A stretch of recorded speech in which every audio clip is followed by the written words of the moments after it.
Welcome to the Blessors of Israel Podcast. I'm Matthew Dodd, Executive Director of Blessors of Israel. Honored to be in studio today with Pastor Rich Jones. He's the founder and chairman of Blessors of Israel. Pastor Rich, there are so many things that we need to cover, Yes. but one of the things that stands out to me as I'm reviewing the news headlines is that there is trouble in the Persian paradise of sorts. We have seen, number one, Iran's economy is severely on the decline. That's ever right. since President-elect Trump was elected to office. We all began to That's right. tank. The first one. The first one, yes. Exactly. And then on top of that, due to the declawing and defanging of Hamas and Hezbollah, proxies of Iran, that has diminished Iran as well. You know, the impression that Iran was this great strength was certainly there. I mean, they had Hamas, really strengthened Hamas, which proved to be very effective on October 7th. Sure. Hezbollah, Syria, the Houthis, the West Bank, so-called, and their influences over Russia. I mean, on and on. They were a strength, and everyone felt they were a strength to be reckoned with. And then look at what's happened since October 7th. Couldn't agree with you more. I mean, it's been amazing what we see in terms of this transition. Even a year ago, That's right. They look so much more like a force to be reckoned with. Everyone was on notice. Don't poke the bear, so to speak. Right. And suddenly now they are so diminished. In fact, one of their generals, former general in Syria, just came back and admitted they had experienced a dramatic defeat. There's no other way to put it when it came to Syria. That's right. No other way to put it. And they have to lick their wounds. Yes, the leadership is saying, oh, it's not that bad. You know, even the Ayatollahs come out and said, okay, this is actually going to work out in our favor. Right. But any way you look at it, this is bad. And they're demoralized. And there's a great concern within the regime that, you know, there's so much discontent. The economy is so weakened. Sure. That they are so vulnerable for a regime change. They're vulnerable. At the same time, we know that the Iranian government has been moving closer and closer to a nuclear armament, ready. I mean, they deny it, but we all know. And now the question, what impact will the new Trump administration bring to bear against Iran? I think Iran is very, very concerned about what is going to happen now. They've already been greatly diminished when Israel defeated Hamas, and then Israel defeated Hezbollah, and now with the fall of the Assad regime in Syria, a major ally. With now Turkey sweeping in Let's not and forget taking Turkey. advantage. That's a big point that we need to consider as well. And we need to bring that into the picture. But then, I mean, when Israel directly attacked Iran twice with impunity, I mean, they were able to completely, let's say, 99.9% stop any of the missiles and drones that Iran sent their way, but they, with impunity, just were able to come in and wipe out all the defense systems in Iran. And therefore, they were put on notice. They can attack those nuclear facilities anytime they want. Now what's going to happen with Trump coming in?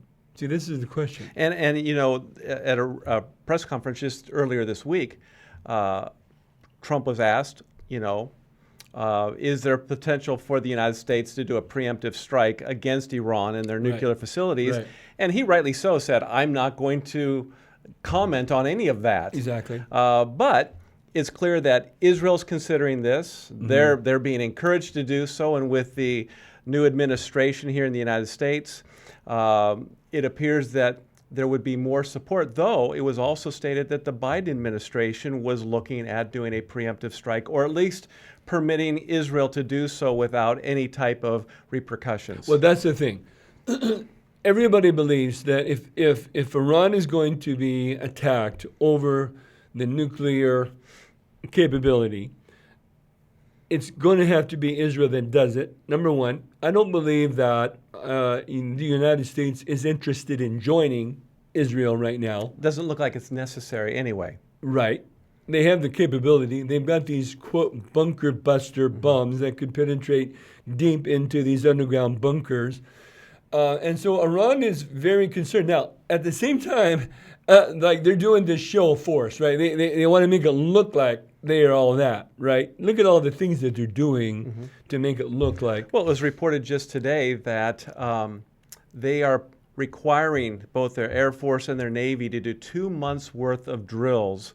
They want to make sure if there's any aerial assault that their nuclear facilities are okay. Right. They also want to protect the Persian Gulf and the Strait of Hormuz from any hold up with regards to the oil production and distribution of that. So they're really trying to strengthen the nets. But as this one general said, the damage has been done. I'm paraphrasing here. The damage has been done. That's right. They're trying to save face, but everyone sees the reality now. That's the right. emperor, so to speak, has no clothes. Right. Everyone sees it for what it is. No one would have thought by Israel pushing, like they did, aggressively towards Hamas and Hezbollah, That's right. that we would see what we've seen now with Iran. It's revealed everything. And so this is really just a show, right? It's just make it look like they're all that strength. But we know that they have been greatly weakened. And the fall of Syria, I think, caught them by surprise, caught Russia by surprise, really didn't catch Turkey by surprise. Erdogan, he was the one. Russia pulls out. Yeah. Iran is crying foul because of Turkey. Now, what's interesting about this dynamic is we know, according to Ezekiel 38 and 39, that these nations will work together. Eventually. Right. But right now, we are hearing more and more calls that Erdogan is seeking to restore the Ottoman Empire. That's right. And he is aggressively seizing this opportunity. Now, he says we want to make sure there's no terrorists there within Syria. Well, no organizations that are going to oppose Turkey is what he's really saying. That's what it's code for. Right. But Israel's very concerned about this. In fact, there was a report that just came out earlier this week, the Nagel Commission, that said 15 times Israel needs to pay attention to Turkey. Because if they pivot on our border, we could be faced with a kinetic war. Very serious. So, they are assessing what's happening in Syria. I think everybody is trying to understand what this new government in Syria is going to be about. Are they going to be global jihadists?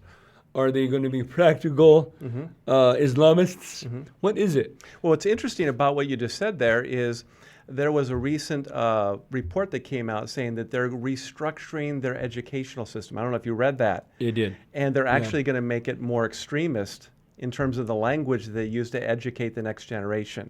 So I think there's a tell in all of that. There is. At the same time, they also seem to be giving indications that they don't want to be like Al-Qaeda or ISIS, where those groups are what we could call global jihadists, right? Their agenda is global jihad. Right now, they're not given that impression. But it makes sense that they wouldn't, from my perspective. And my reason for saying that is they're not in a position of strength right now. Well, that's true. And so as a result of not being in a position of strength, what do you want to do? Well, you want to, gain all that support, especially financially, that you can to rebuild, and then you pivot when you have it right. When you have it right. But will they? I mean, there's a lot of unknowns here. But Erdogan's involved as well. That's the factor. And that's the key. And, on the Military Strength Index 2024, they are the 8th strongest nation in the world. Turkey is, militarily speaking. Yes. Now, remember, though, that's unproven, right? They haven't really been tested in a war other than with the Kurds, which were minor, you could say, in the global picture of things. They have not been tested in battle like, let's say, Russia or Ukraine. And so how do you gauge that? Yes, they have a very strong, on paper, military capability. A lot of it is older. But they are refurbishing and they're renewing things. And here's the thing about Turkey we got to keep an eye on. They are also becoming a producer of weaponry. And right now they're tier 2, but it is believed within the next few years they're going to be in the top 10 in terms of not only manufacturing weapons, getting rid of the F-16 so they can use their own, but also on top of that, get this, they're actually the leading Muslim exporter of weapons in the world right now. Really? Yes. So they're going to be, it's believed to be within the top 10 within the next few years. And so they are making a pivot. Even though their economy is terrible, you can see that they are making the advancements necessary so that Erdogan has his vision realized, which is the renewal, the revival of the Ottoman Empire. Yeah, and if you don't know, those listening don't know, the Ottoman Empire really was a dominant strength in that whole region centered in Constantinople or Turkey. And they really ruled that whole great region from, let's say, about 1517 until they were defeated by the Brits in World War I. And their empire really fell in 1917, which is a pivotal year for the whole world. But since 1917, of course, their influence has been greatly reduced. And you're right, Erdogan, his great vision is to rebuild the Ottoman Empire, just like the Iranian vision is to rebuild the Persian Empire, just like the Putin's vision is to rebuild the Soviet Empire. And all of these visions of grandeur are driving the world closer and closer to Ezekiel 38 and 39. Agreed. And you know what's interesting, back on December 18th of this last year, it was Erdogan who said, Turkey, and I quote, is much bigger than Turkey. And then he went on to say, as a nation, we cannot limit our horizons to 782,000 square kilometers. And so very, very fascinating. Very telling. Here. Yes. And so basically he's saying we have a destiny. History has created a destiny for us, and we cannot hide from it or ignore it. We need to embrace it. To which I say, yes, you do have a destiny. Ezekiel 38 and 39 tells us what your destiny is. Right. And your destiny is not one of great grandeur, but one of divine judgment. Well, and that's a very important point. You cannot forget that. But let me add another factor. And again, we talked about this before. They are a NATO nation. And that is another game changer. Exactly right. Because, you know, when it comes to Israel and Turkey, and potential kinetic battle between the two. It's one thing for Israel to go against Iran. Well, that's the axis of resistance. Right. You know, of course, you can go against them. But with Turkey being a NATO member, now what do you do? That's right. But there have been calls for Erdogan and Turkey to be removed from NATO. And up to this point, Erdogan is saying, I know the West is going to fall. In fact, he says that all the time. The West is going to fall, but I'm going to hang out with the West as long as it serves the purposes for Turkey. That's what I was and then I'm going to pivot. So he's playing both sides. What's interesting, though, is as he plays both sides, he's offending Iran, he's offending Russia, and that's going to also bring China into the mix. Yeah, so how does that factor in? You're right. He's playing the NATO ally factor all the way until it doesn't work anymore, and then everything turns on its head. Now, how does Syria play into this? Now, Syria could very well be broken up. They're talking about that as well. Right.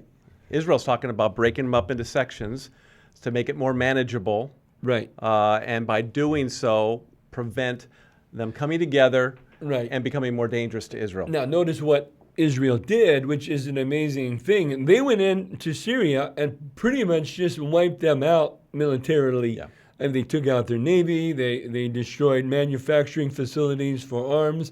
They have been chemical weapons, everything. Exactly. They went after it all. And of course, who is going to stop them, right? No one's going to stop them. So they've been doing it with impunity. But at some point, that's going to turn, right? At some point, Turkey is going to step in and say, wait a minute, that's our world of influence. You need to pull that back. Well, for Erdogan, anyone who speaks the Turkish language belongs to the Turkish Empire, the Ottoman Empire. That sounds so much like... Does that sound familiar? It does. It really does. Where have you heard that before? Anyone who speaks Russian is part of our empire. We have every right to go take them. Now, what's interesting, speaking back to Russia again, just another little rabbit trail. It was that Iranian general who used to work in Syria before he got ousted, who said that Russia was turning off the radar when Israel was striking. Mm-hmm. And so he was putting blame also on Russia. He would know he was working there. They're turning off, so then Iran's not able to defend. The Syrians are not able to defend these airstrikes from Israel. Very fascinating. Well, it is fascinating, although... There was an agreement in 2015 between Israel and Moscow, so because of Syria and the tension that potentially existed, so hey, if we're going to be doing something in your area, we just want you to be aware. Israel could say, send a message to Moscow and have that type of arrangement. And that's what he was alluding to. There's that arrangement, and therefore, as a result, Israel was able to go ahead and strike Syria because Russia was turning the lights off, so to speak. But there really hasn't been any evidence that that's the case. I mean, I think he's suggesting that. There's no real evidence that Russia colluded with Israel by turning that off. It could have well also been that Israel just destroyed it at the same time. True. But nevertheless, it's intriguing that here you have an Iranian general essentially suggesting that Soviets are working... Soviets... Even my mind goes there.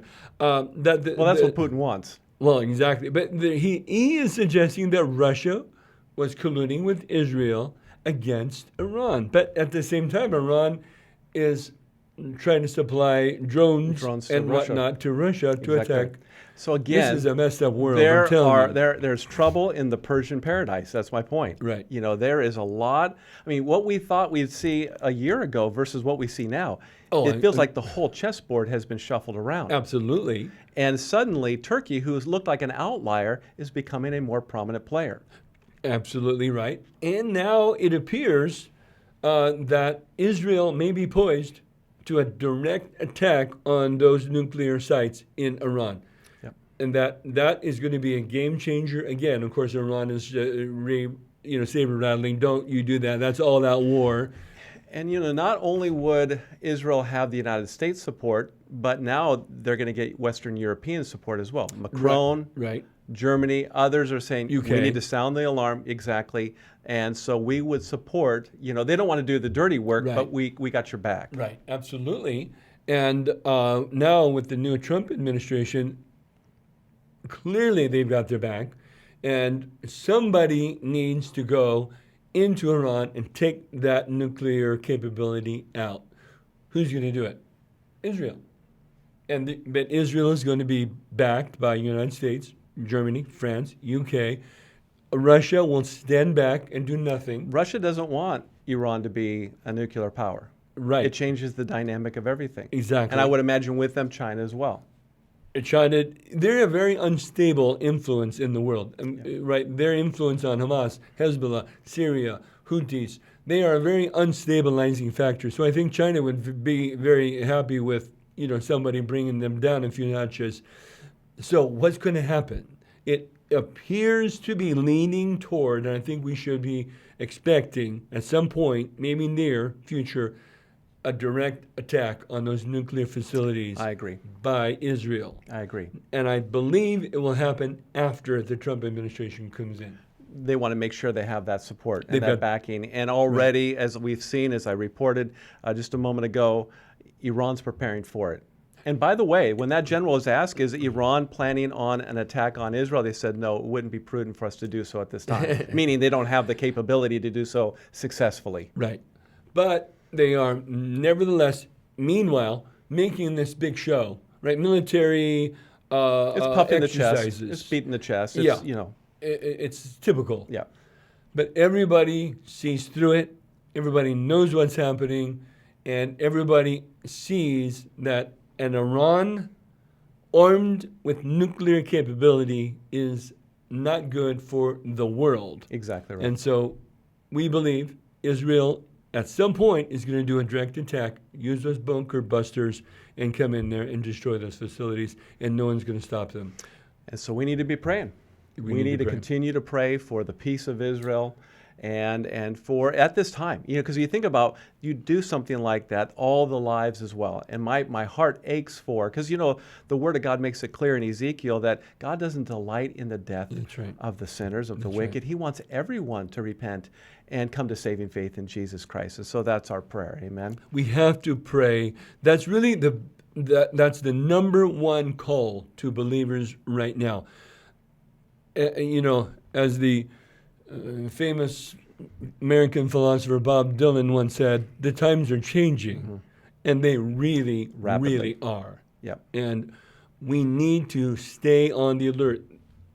The one who was greater than Solomon said, we need to pray, we need to stay on the alert, we need to be ready. That's right. That's the call right now. That's right. And that's why Blessors of Israel exists. That's exactly right. We want to make sure the church is informed so we know how to stand with Israel as we see the events of the latter days unfold. And so we're so grateful that you've been with us today. And we would encourage you to learn more about Blessors of Israel if you don't know by visiting our website at www.blessors.org. That's blessors with an ors.org.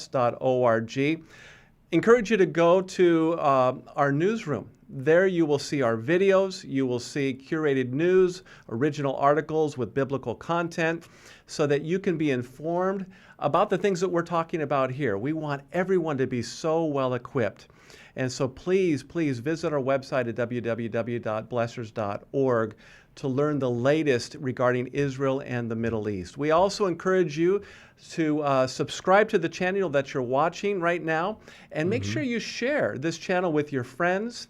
And if you like this content, make sure you like it as well. We encourage you to partner with us financially. We believe God has called us for such a time as this to get the word out and to let the church be equipped to know how to stand with Israel in the latter days. So if you would partner with us financially and in prayer, we covet both greatly. You can follow us on Facebook, X, formerly known as Twitter, and also Getter as well. And as I mentioned a moment ago, we covet your prayers. We believe these are very important times where we need to be sober and alert. We need to be like what the Bible tells us, the men of Ishkar, who discern the times in which they live. And so that's why Blessors of Israel's here. Well, it's been a blessing again to be with you today, Pastor Rich. And remember, for those who are watching today, those who bless Israel will be blessed. Shalom, shalom.